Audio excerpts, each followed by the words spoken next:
Usually when you go to the doctor and you get a medical diagnosis, there's this, I don't know, this strangely comforting precision to it. Right, yeah, Yeah, because it's scientific. exactly. It's almost like engineering, right?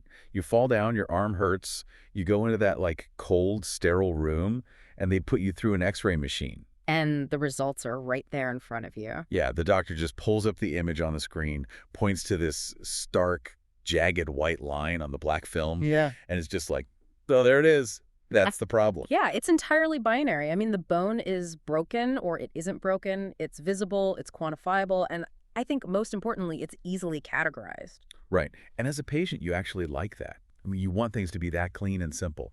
But then you step away from, physical medicine and you step into the world of human morality. Oh, yeah, which is entirely different. Completely different. You step into theology, into the deeply tangled inner workings of the human psyche and the human heart. And suddenly, that clean binary X-ray machine is just, it's completely inadequate. It doesn't work at all for the soul. No, not at all.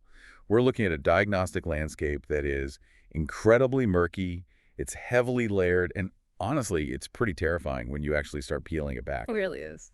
So welcome to Reformed Thinking. Today we're taking a deep dive into a stack of really profound, heavily researched theological commentaries and expository notes.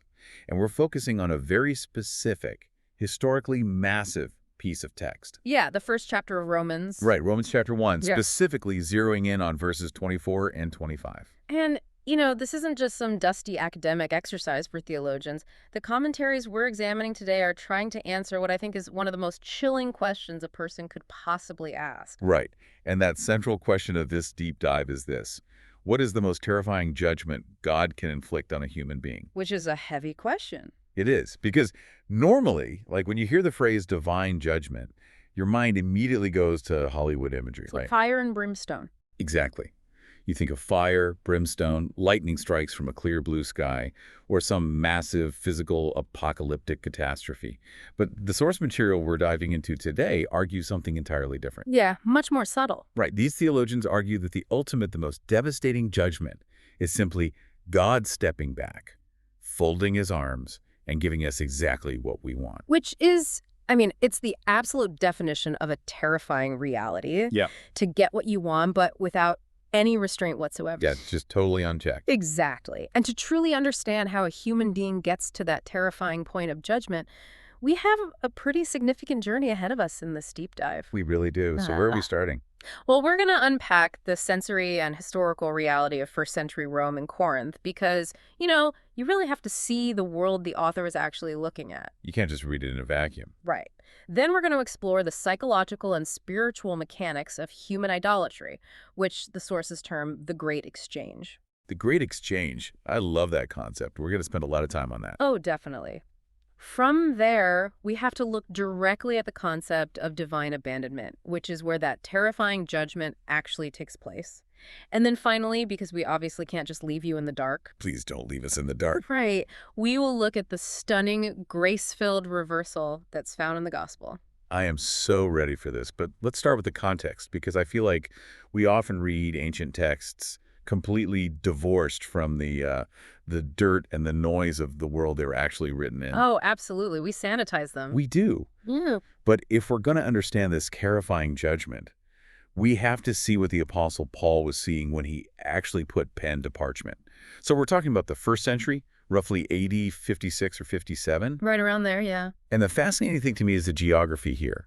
Paul is writing this massive theological treatise to the church in Rome, but he is physically sitting in the city of Corinth. Yeah, the location is key. So what is it actually like to walk the streets of Corinth in AD 56? Well, it's crucial to visualize this because Paul isn't writing theology in some isolated, quiet monastery, Corinth was loud, it was unbelievably wealthy, and it was unapologetically hedonistic. Like at ancient Las Vegas or something. Very much so. It was this, yeah. And in the context of the Aphrodite cult, priestess essentially meant ritual prostitute. Oh, wow. Yeah, the worship of the goddess was intrinsically tied to overt public sexual immorality.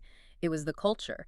In fact, the cultural reputation of Corinth was so notoriously debauched throughout the ancient world that a brand new verb entered the Greek language, korinthiazestai. Korinthiazestai, which literally translates to what, like to act like a Corinthian. Exactly, to play the Corinthian. And, it didn't mean to be a really good sailor or a shrewd merchant. Right. It meant to practice absolute unrestrained sexual debauchery and drunkenness. Like, to be called a Corinthian was a severe insult to your moral character in literally any other part of the empire. Is wild. So Paul is sitting in the absolute epicenter of ancient sensuality, right? He's breathing in the incense, he's hearing the constant revelry, and he's writing a letter to Rome. And Rome is a whole different kind of beast, isn't it? Oh, entirely different. Rome is the imperial center of the universe at this time. It is the absolute cauldron of ultimate human power. Right, the seat of the empire. Exactly. If Corinth was the capital of sensuality, Rome was the capital of religious syncretism and emperor worship. I mean, the Roman imperial cult was actively deifying the emperor. They literally thought he was a god. Yes. They called Caesar the August, or the worshipped one. The entire culture of Rome was just saturated with polytheism, state-sponsored fertility rites, and massive public religious ceremonies. So they're blending everything together. Exactly. The lines between the creator of the universe and the creation itself were completely intentionally erased by the state. Okay, so that sets the stakes so perfectly for our deep dive. Paul is in the city of pleasure, and he's writing to the city of power. That's a great way to put it. And he begins his letter by laying out his main thesis. Right. In Romans chapter 1, verses 16 and 17, he says, famously, that he's not ashamed of the gospel because in it, the righteousness of God is revealed. It's a very triumphant opening. It is. It's this beautiful, uplifting statement. But then, almost immediately, just like one breath later in verse 18, he hits the reader with absolute whiplash. Yeah, the tone shifts dramatically. He pivots from the righteousness of God being revealed to the wrath of God being revealed against all ungodliness. It's a very jarring transition. Why does he go so dark so fast? Well, the commentators point out that this is a structurally brilliant, albeit very aggressive move by Paul. Aggressive how? Well, Romans 1.17 announces the righteousness of God that brings salvation, right? But Romans 1.1 announces the wrath of God against human rebellion. The logical structure here is foundational to literally everything Paul is about to say in the rest of the letter. Okay, break that down for me. Before he can explain justification, the actual mechanics of how a person is saved, he has to establish, without a shadow of a doubt, why they need saving in the first place. Ah, I see. Yeah, he is laying the philosophical and theological groundwork for the doctrine of total human depravity. Right, so he's basically arguing that humanity isn't just, like, morally neutral. Not at all. We aren't just this group of generally good people who are just waiting around for slightly better religious instruction or, a good life coach to give us some tips. No, we're not a blank slate. He is saying humanity is actively guilty and sitting currently under divine wrath. It makes me think of the medical analogy we started this whole deep dive with. Oh, sure, the X-ray. Yeah. If a doctor walks into the examination room and just immediately hands you aggressive chemotherapy drugs, but you came in thinking you just have a mild seasonal allergy, what are you going to do? You're going to reject the treatment entirely. I mean, you'd think the doctor was insane. Exactly. You can't appreciate the severity of the medicine until you realize just how terminal the illness is. You have to know you're dying. Right. You have to understand the lethality of the disease first, or the cure just seems offensive and extreme. Mm-hmm. But I have to push back a little on Paul's strategy here, just from a purely communicative standpoint. Okay, what do you mean? Well, if he is writing this to a mixed audience in Rome, so he's got some Jewish believers who have a strict moral code, and then some Gentile believers who came out of that pagan background, isn't he risking completely alienating his audience right out of the gate, like by attacking their entire cultural foundation so aggressively? It's a fair question, and it's a very natural reaction to reading this text for the first time. It feels incredibly abrasive. It really does. But the sources argue that this is actually exactly Paul's genius. He must attack the cultural foundation to show that absolutely no one is exempt from the diagnosis. Because if they're exempt, they don't need the gospel. Precisely. If the disease isn't universal, then the cure, the gospel, isn't universally required. He is systematically proving that human beings, regardless of their background, are actively suppressing the truth. Suppressing the truth, okay. Yeah. In verses 19 and 20, he builds this argument that God has made himself known through the physical creation itself. His eternal power, his divine nature, they are clearly seen in the architecture of the universe. But the human response to that overwhelming evidence isn't worship, is it? No, it's the opposite. Verse 21 says that even though they knew God, they did not honor him as God or give thanks. They actively suppressed the truth. They held it down. Okay, so if humanity is actively suppressing this truth, if they're holding down the reality of God, like trying to hold a beach ball underwater, we have to ask what they're trading that truth for. Right, because there's always a trade. Exactly. They aren't just abandoning religion to become neutral observers of the universe. They are replacing it. And that brings us to the absolute epicenter of our deep dive today, verse 25.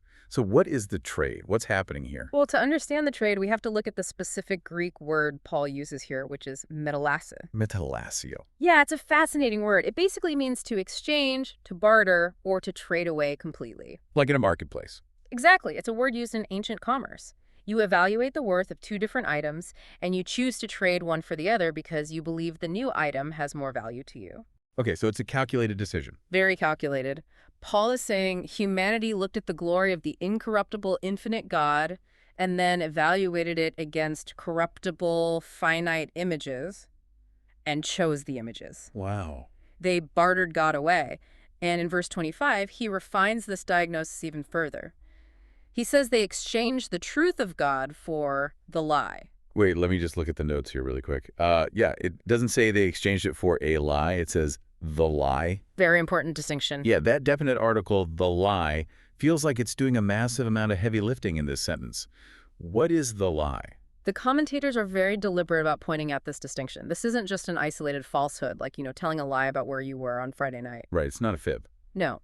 The sources say the lie traces conceptually and theologically all the way back to the opening pages of the Bible, to Genesis 3. The Garden of Eden. Precisely. The lie is the primordial satanic falsehood presented to Adam and Eve. Okay, and what is that falsehood, fundamentally? It is the incredibly insidious idea that the creature can be autonomous, that a human being can be self-sufficient, can define reality, determine good and evil, and find ultimate fulfillment completely independently of the Creator. So it's the lie of total self-rule. Exactly. It's the delusion that you can possess life and wisdom without submitting to the one who actually designed life and wisdom. It's the ultimate illusion of control. Yeah. And to maintain that illusion, you have to find something else to worship, don't you? Because as humans, we are wired for worship. Right? Absolutely. We are worshiping creatures. If we aren't worshiping God, we don't just stop worshiping altogether and become perfectly rational robots. We find a substitute. Always. And the source texts talk about this strict binary in reality when it comes to finding that substitute. Yes. The biblical worldview presented in these commentaries is exceptionally binary when it comes to existence. They outline that there are exactly two categories of reality. Okay, two categories. Category 1, the Creator. Category 2, creation. Everything, literally everything other than God, belongs to the category of creation. So the angels, the stars, your family. Your job, your own mind, your body, it is all created. So idolatry isn't just bowing down to a physical statue of Aphrodite in Corinth. It's way bigger than that. Oh, idolatry is much broader and honestly much more dangerous than that. Idolatry occurs whenever a created thing is artificially elevated and receives the ultimate trust, love, obedience, or worship that belongs exclusively to the Creator. You're blurring the binary categories. Exactly. You are treating a finite thing as if it were infinite. Let me see if I can put an analogy to this because the mechanics of it are fascinating to me. It's like, imagine you have a multi-billion-dollar high-speed bullet train, right? Okay, I'm with you. It is a complete masterpiece of engineering, and it's designed to run on a very specific, highly refined aviation-grade fuel. To fuel the creator of the train made for it. Exactly. And you come along and decide, you know what? I'm independent. I'm autonomous. I don't want to use the fuel the designer mandated. I'm going to fill the fuel tanks with sugar water. That's a great setup. So what happens to the train? Well, the engine doesn't just quietly stop running and say, oops, wrong fuel. No, it catastrophically fails. Right. The sugar water completely destroys the internal mechanics. The engine tears itself apart from the inside out because you asked a substance to do a job it was fundamentally never designed to do. That's exactly it. You are asking a finite, created thing, in our case, maybe a relationship, a career, a political ideology, to bear the infinite weight of your soul's need for meaning and worship. And it crushes it. It destroys the idol, and it destroys you because the engine of the human heart was only designed to run on the glory of the Creator. That captures the mechanical failure of idolatry perfectly. You are asking creation to provide creator-level satisfaction. It will always fail, and the collateral damage is immense. But let's bring this into the 21st century for a minute, because I can hear a listener right now thinking, okay, this is a Really fascinating history lesson about ancient Romans and Corinthians bartering God for wooden statues. But, you know, I work in tech. I live in a modern suburb. I've never offered a sacrifice at a pagan altar. Sure, it feels disconnected. Right. So how are these commentators applying this ancient concept of the great exchange to modern life? Because clearly, they don't think this is just some historical artifact. Not at all. If you look at how these scholars apply the text, they argue that while ancient idolatry involved visible images and, physical temples, modern idolatry is infinitely more subtle, yet it retains the exact same theological architecture. It's the exact same engine running on different sugar water. Exactly. The sources provide a really striking list of what they consider to be the dominant modern idols.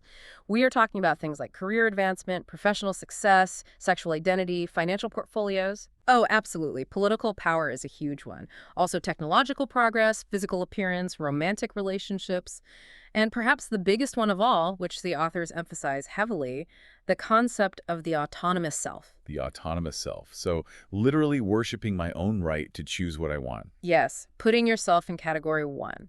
The authors of these texts argue that the fundamental diagnostic question to figure out if you are engaged in the Great Exchange isn't something simple like, do I possess this thing, or do I enjoy this thing? Right, because possessing things isn't inherently evil. Exactly. The real piercing question they pose is, does this thing possess me? Wow. Does this thing possess me? Man, that changes the whole equation, doesn't it? It shifts the entire perspective. It really moves it from what I own to what owns me.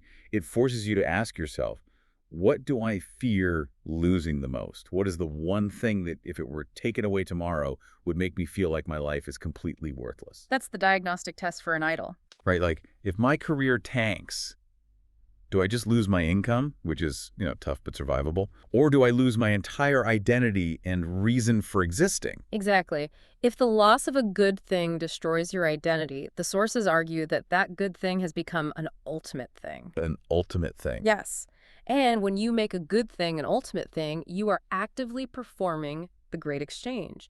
You are bartering away the truth of God for the lie. Which is terrifying, because the things on that list we just went through, career, relationships, financial stability, they aren't inherently evil things. No, they're often very good things. They are good things. Yeah. But the moment we ask them to be our God, we've essentially committed cosmic treason. And that reality of cosmic treason brings us to the real turning point of this entire passage.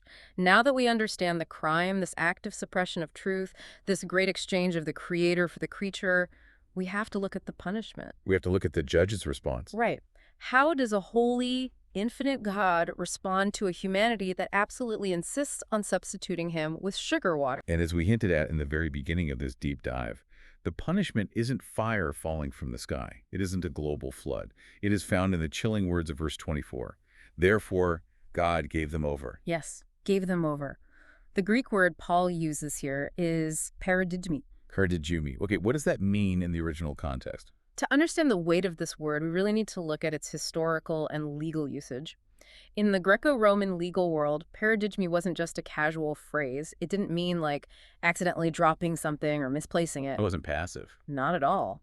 It meant to formally, judicially hand a condemned criminal over to an executioner. Oh. Or it meant surrendering a captive directly into the hands of their brutal enemies. It has a very official, final ring to it. So when we read this text, we really shouldn't picture God as some sort of passive spectator.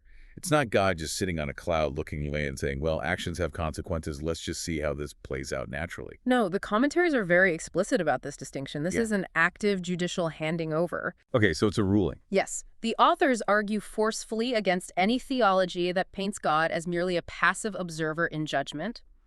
God, acting as a righteous, holy judge, actively consigns rebellious humans to the dominion of the sins they already love. So he just lets go. He removes the providential moral restraints that were holding them back, and he permits human sin to run its natural, incredibly destructive course. Hold on, I want to clarify something here because this touches on a massive philosophical issue, and I know listeners are probably thinking about this right now. Sure, go ahead. If God is actively handing people over to sin, doesn't that make God the author of the sin? Like, does God inject the evil desire into them as a punishment? That is a critical nuance, and you're right to bring it up. The sources spend a lot of time carefully distinguishing this exact point. Look at the exact phrasing in the text.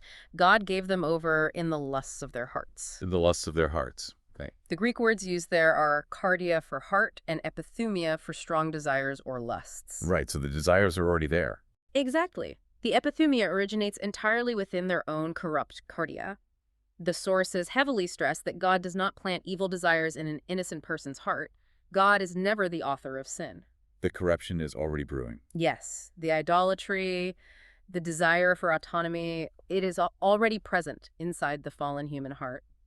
The judgment of paradigmy consists of God simply removing the dam. He lifts the restraints on the evil that is already there. Okay, let's build an analogy for this because I think I'm grasping the mechanics now, but I want to make it concrete. Let's hear it. Think about a parent who has a violently rebellious teenager. For years, this teenager has been acting out, trying to destroy their own life with really bad, dangerous choices. That happens all the time. Right. And the parent, out of love, sets curfews. They lock the doors at night. They ground the teenager. They install tracking apps on the phone. They are constantly holding back the tide of this kid's rebellion. They are acting as a moral and physical restraint. Exactly. But eventually, the teenager's rebellion just reaches a boiling point. They demand total independence. They scream at the parent, I hate these rules. I want to live my own life. I want out. Then what does the parent do? Well, the parent, completely heartbroken, but recognizing the absolute determination of the child, finally stops fighting. They take the locks off the doors. They open the front door wide, point outside and say, fine. You want total autonomy. You want to be your own master. There is the door. I am handing you over to your own decisions. That is a profoundly tragic image, but honestly, it captures the theology perfectly. The removal of restraint in that moment isn't the parent giving the child freedom, is it? It's the ultimate judgment. It's the parent stepping back and letting the destruction happen because the child absolutely demanded it. And that exposes the tragic irony of divine abandonment. Humanity looks at the Creator and says, I want independence. I want to define reality for myself. I want to be my own God. And God says, and God, in his terrifying righteous judgment, looks back and says, granted. And the result is never liberation. The sources make this clear. The result is total, absolute enslavement to tyrannical desires. Now, I have to challenge this, and I don't mean this just rhetorically. This is a genuinely tough pill to swallow because literally every single message we get today, from movies, from pop psychology, from advertising, social media, it all tells us the exact opposite of what this ancient text is claiming. Oh, completely. It's night and day. Right. Our modern culture screams that true freedom is the removal of all external restraints. The highest virtues today are follow your heart, live your authentic truth, cast off the old repressive rules. That's the modern mantra. So how are these commentators squaring that modern psychological view with Paul's assertion that following your heart is actually a divine curse? It's a fundamental clash of worldviews. The biblical text completely inverts the modern definition of freedom by exposing what the authors see as a fatal flaw in how modern culture defines the heart. What's the flaw? Well, the modern assumption, which is deeply rooted in expressive individualism, is that the inner self is inherently good. Therefore, if a desire comes from deep within my heart, it must be authentic. Right. And if it's authentic, it must be good. And expressing it without any restraint is the very definition of freedom. Right. It's basically the Disney philosophy. The heart is a perfect compass that always points to true north. But biblical anthropology, which is the view of humanity presented in these sources, argues that the compass is fundamentally broken. The heart, the cardia, is corrupt. Pointing the wrong way. Exactly. The commentaries often cross-reference the prophet Jeremiah here, who wrote that the heart is deceitful above all things and desperately sick. Desperately sick. So, if your heart is structurally bent toward idolatry and deeply addicted to the great exchange, then following your heart doesn't lead to a beautiful meadow of freedom. It leads you right off a cliff. It leads you into a deeper cage. Precisely. The removal of God's restraint doesn't free you to be your best self. It simply frees your darkest, most tyrannical desires to become your absolute master. The sources argue that true freedom, in the biblical sense, isn't the ability to do whatever you want, it's the power to do what you ought. That is a staggering paradigm shift for a modern person. Because it means that if God is currently stopping you from getting something you sinfully want, if he's putting massive roadblocks in your way, frustrating your plans, keeping you from achieving that idol, that isn't God being cruel or repressive. Not at all. That is a profound, breathtaking mercy. It is the mercy of restraint.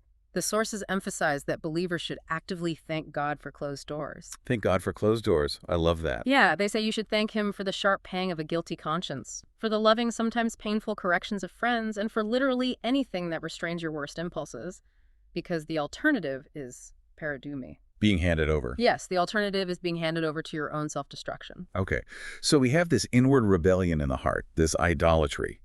But obviously, human psychology dictates that what happens in the heart doesn't just stay neatly tucked away inside the mind, right? It bleeds out. It always manifests outwardly. Right, it manifests in physical reality. Yeah. And if we follow Paul's logic in the text, this brings us to the downstream effects, moving from the corruption of the heart to the degradation of the body. Yes. Paul's logic here in Romans 1 is highly sequential and incredibly tight. Walk us through the sequence. The commentators trace it like this. It begins with false belief suppressing the truth. False belief inevitably leads to false worship, the great exchange we talked about. Right. False worship then corrupts the heart, which produces disordered desire. And finally, that disordered desire physically manifests itself in dishonorable conduct.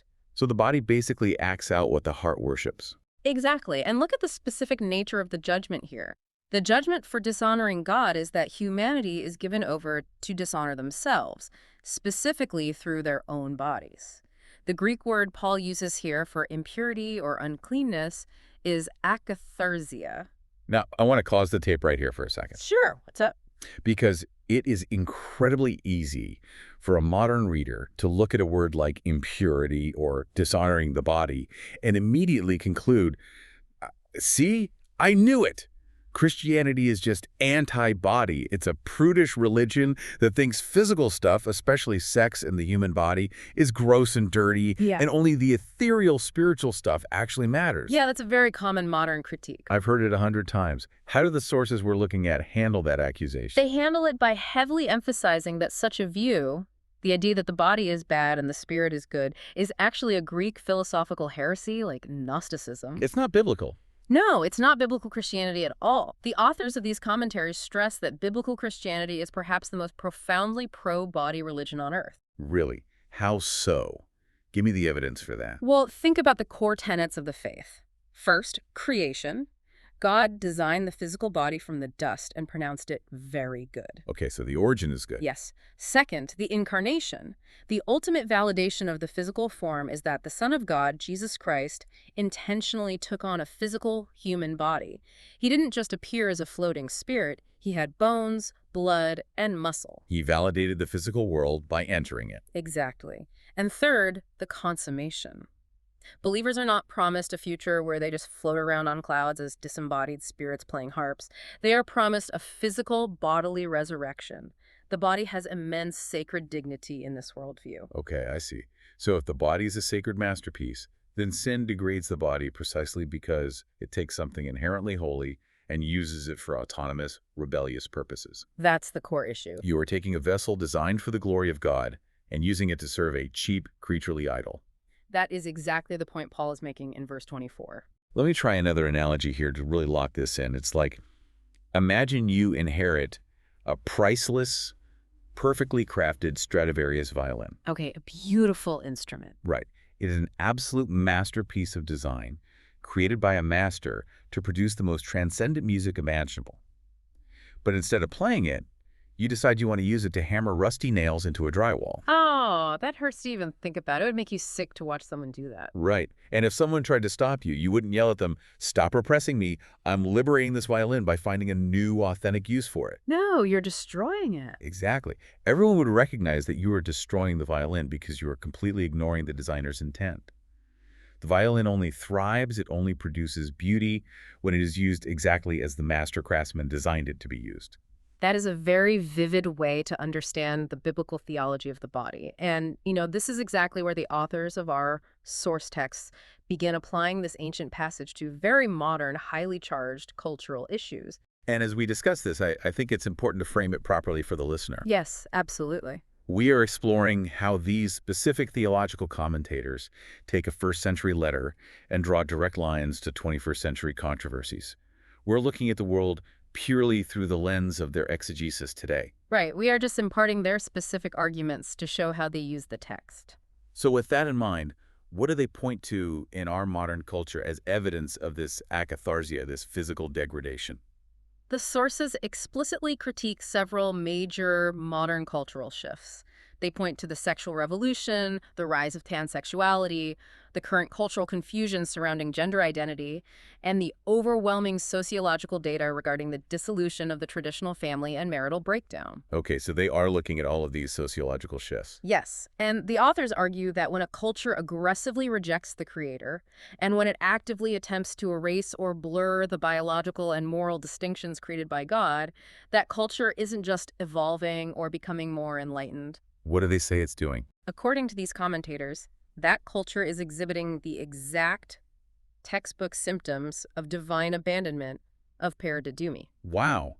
So, based on the arguments presented in these texts, are we making a fundamental mistake when we try to fix societal or personal behavioral issues, whether we're talking about addiction, marital breakdown, or shifting sexual ethics, without addressing the underlying worship issue first? How do you mean? Because it seems like most of our modern solutions are purely behavioral or political or sociological. We just try to manage the symptoms.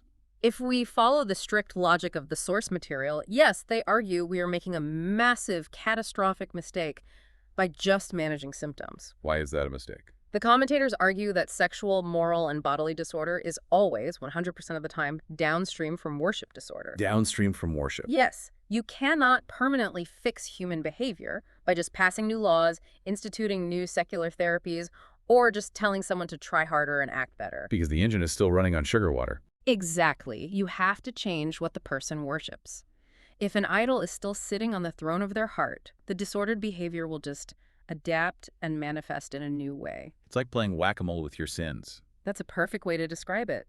The root issue in Romans 1.25, exchanging the truth for a lie, must be addressed before the bodily conduct in verse 24 can ever be truly healed. That is incredibly sobering. And honestly, reading through these commentaries, it's incredibly easy as a listener or reader to hear all this talk of judgment, depravity, cultural decline, and just sort of sit back in your comfortable chair and think, yeah, those people out there are terrible. Look at society. It's a mess. I'm so glad I'm a decent moral person and not like them. Oh, I know. And if you find yourself thinking that, you have walked directly into one of the most brilliant literary traps in all of ancient literature. I love this part of the letter. Paul is basically setting a rhetorical ambush here, isn't he? He really is. Paul spends the entirety of Romans chapter 1 describing conspicuous, overt, loud pagan rebellion. He talks about orgies, idolatry, murder, and deceit. All the really obvious ugly stuff. Exactly. And you can easily imagine a morally respectable reader. Perhaps, a Jewish believer who grew up with the strict law, or a very moral Gentile philosopher in the Roman Church, just nodding along, cheering Paul on. Yes. Give it to them, Paul. Those pagans are disgusting. They deserve God's judgment. Right. They're completely agreeing with the diagnosis because it's aimed at someone else. But then what happens? But then Paul turns the page to Romans chapter 2, verse 1, and he violently pivots the camera away from the pagan street and points it directly at the moralist sitting in the pew. I have the verse right here. Therefore you have no excuse, O man, every one of you who judges. For in passing judgment on another, you condemn yourself, because you, the judge, practice the very same things. The trap springs shut. Yeah. Paul essentially says, oh, you thought I was only talking about them. No, I'm talking about you. But wait, the moralist isn't attending orgies at the Aphrodite temple. How are they doing the same things? He argues that the one who judges is doing the exact same things in principle. Perhaps not in the exact same outward, loud forms, but with the exact same rebellious, idolatrous heart. The judgment applies to the moralists, too. The entire architectural goal of Romans chapters 1 through 3 is to systematically dismantle every single human defense mechanism to prove the universal guilt of humanity. Which eventually leads to that incredibly famous conclusion in Romans 3.23, for all have sinned and fall short of the glory of God, both the loud pagan and the quiet moralist. Precisely. No one escapes the diagnosis. So Paul is just pulling the rug out from under everyone. But this raises a really uncomfortable question, I think. Go ahead. Does this mean that even our good deeds, our respectable, quiet lives, our charitable giving, can those things actually be idols if they are replacing God in our hearts? The sources are emphatic about this, yes. They point out that churchgoers, religious leaders, and highly moral citizens have idols too. They are just much more respectable idols. Respectable idols. Yeah, the commentaries list things like intense denominational identity, doctrinal pride, the aggressive pursuit of political influence under the guise of religion, or even the idolization of a successful ministry or a perfect family image. Wow, so the family can be an idol. It goes back to what we said earlier. Good things become idols when they become ultimate things. Exactly. If I am trusting in my own moral performance, my own clean record, to justify my existence before God, I have made an idol out of my own morality. I am essentially saying, God, look at how good I am. You owe me. And if you say that, what have you done? I've performed the great exchange just as surely as the guy bowing to a statue of Aphrodite. I'm just bowing to a statue of myself. That is exactly the theological leveling Paul is doing here. Again, to look at how the authors of our source texts apply this polemically to modern debates. And remember, we are just impartially reporting their specific arguments here. They explicitly call out several modern theological and cultural movements within the church itself. Right, they don't just critique secular culture, they critique religious culture too. Yes.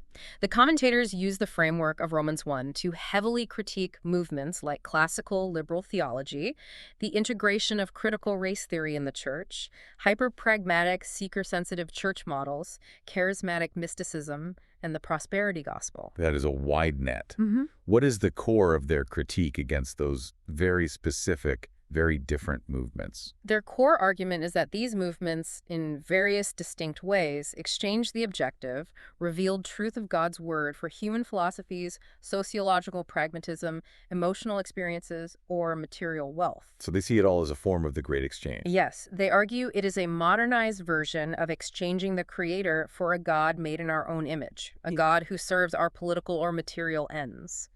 The overarching point the sources are making is that this text demands profound conviction without an ounce of self-righteousness. Because you can't be self-righteous if you were in the exact same boat as the people you're critiquing. We are supposed to read Romans 1 and not just point a finger out the window of the culture, but point a finger directly at our own chests and ask, where am I currently exchanging the Creator for the creature? It absolutely destroys any ground for human boasting. Okay, but if we stop the deep dive right here, this is undoubtedly the most depressing episode we have ever done. It is incredibly dark up to this point. Right.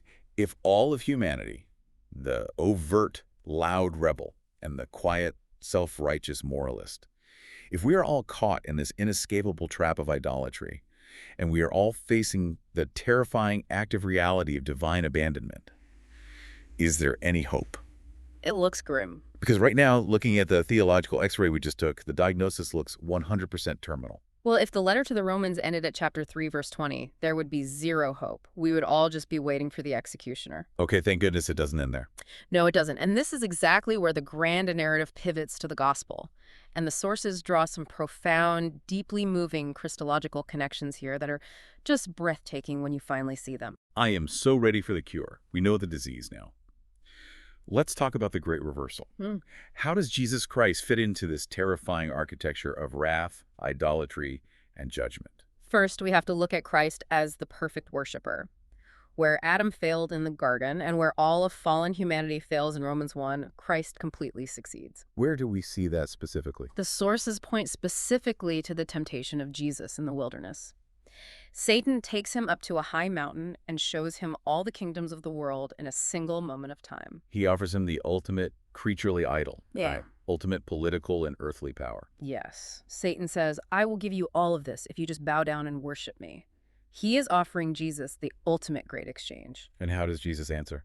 He quotes scripture. He says, you shall worship the Lord your God, and him only shall you serve. Oh, wow. He perfectly reverses the rebellion of Romans 1.25. He refuses the lie, and he honors the Creator. He passes the test that every other human being from Adam onward has utterly failed.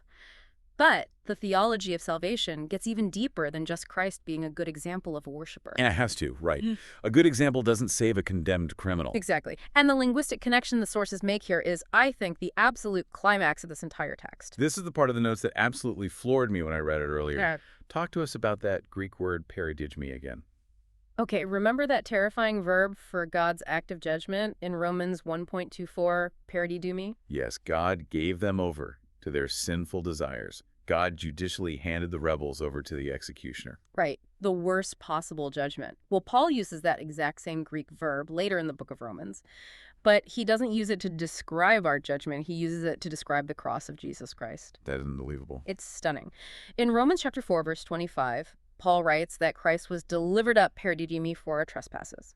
And then in the soaring heights of Romans chapter 8, verse 32, Paul writes that God did not spare his own son, but gave him up per diem for us all. Let me just sit with that for a second. This is the ultimate plot twist in the history of the universe. It really is. We are standing in the cosmic courtroom. We are completely, undeniably guilty of cosmic treason. We have eagerly exchanged the truth for a lie. Over and over and over again, the holy judge looks at us, bangs the gavel, and says, I'm handing you over to the executioner. The righteous sentence. But then instead of the bailiff grabbing us, the judge steps down from the high bench. He takes off his judicial robes. He walks over to where we are sitting, takes the handcuffs off our wrists, and then he hands his own innocent son over to the executioner instead. That is the doctrine of penal substitutionary atonement in its purest, most beautiful form. The innocent, perfect son is handed over to the ultimate judgment so that the guilty idolaters don't have to be. He takes the per diem. Yes, Christ endures the full weight of divine abandonment on the cross. When he hangs in the darkness and cries out, my God, why have you forsaken me? He is experiencing the absolute terror of the ultimate per diem. He is taking the exact judgment that we deserved for our idolatry. So what does this practically mean for the listener today? Because I know there is someone listening to this deep dive right now who feels like they're currently trapped in the given over phase of their own sin. Yeah, they feel stuck. They feel completely enslaved to a habit, an addiction, a toxic relationship, or a mindset they simply cannot break. The engine is destroyed and they know it. What does this reversal mean for them?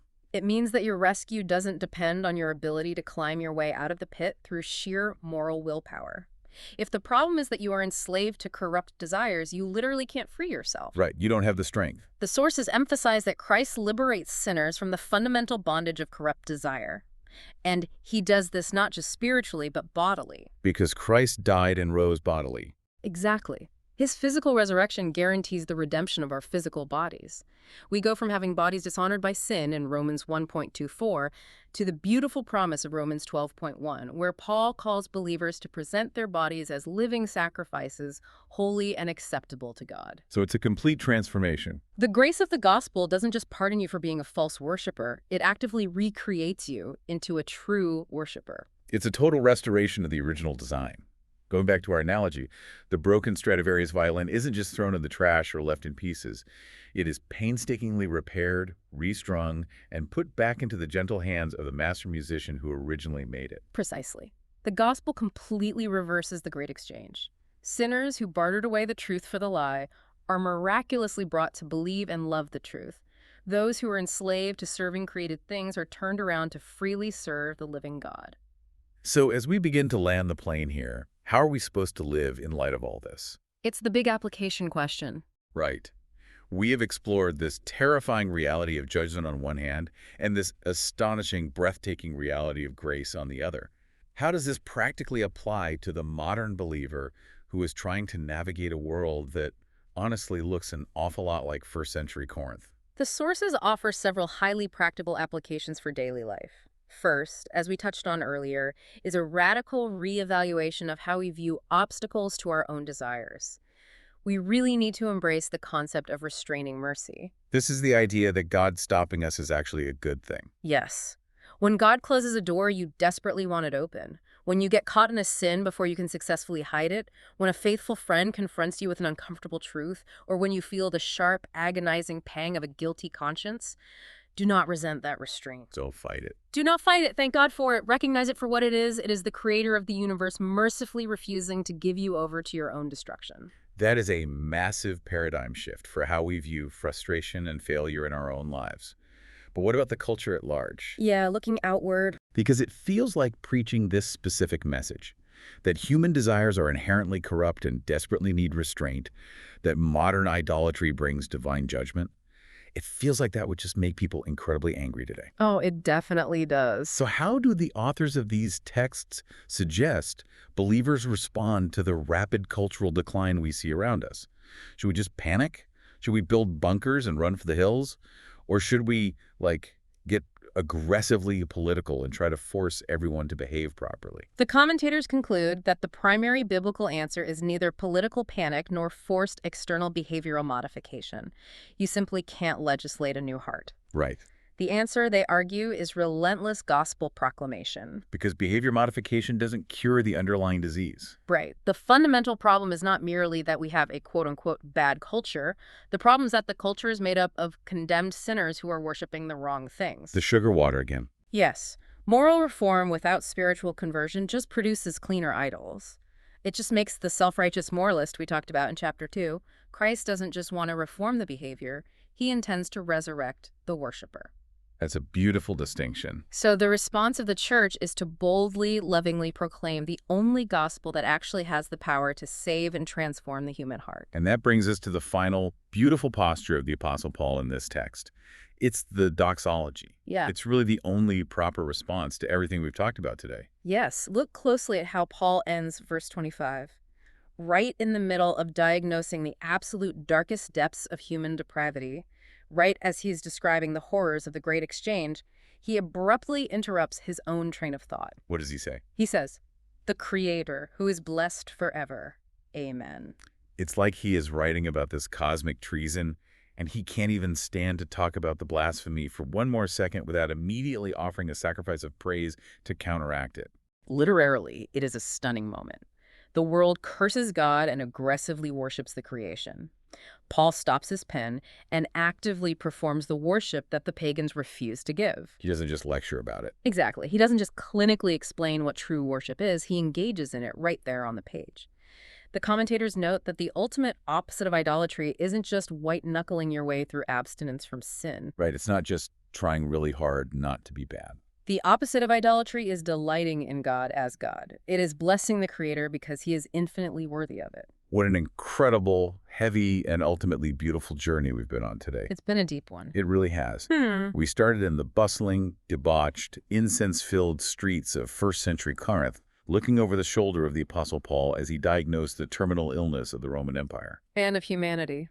Exactly. We traveled deep into the murky inner workings of the human heart, uncovering the mechanics of the great exchange, where we constantly try to trade the infinite radiant glory of God for the cheap, finite sugar water substitutes of creation. Such a dangerous trade. And then we stared directly into the terrifying reality of paradidumi, the judicial judgment of God, simply giving us exactly what we demand, handing us over to the merciless tyranny of our own desires. The scariest judgment of all. But finally, we witnessed the breathtaking plot twist grace of the gospel, where the righteous judge steps down from the bench and hands over his own perfect son in our place, so that our bodies and our hearts can be totally redeemed.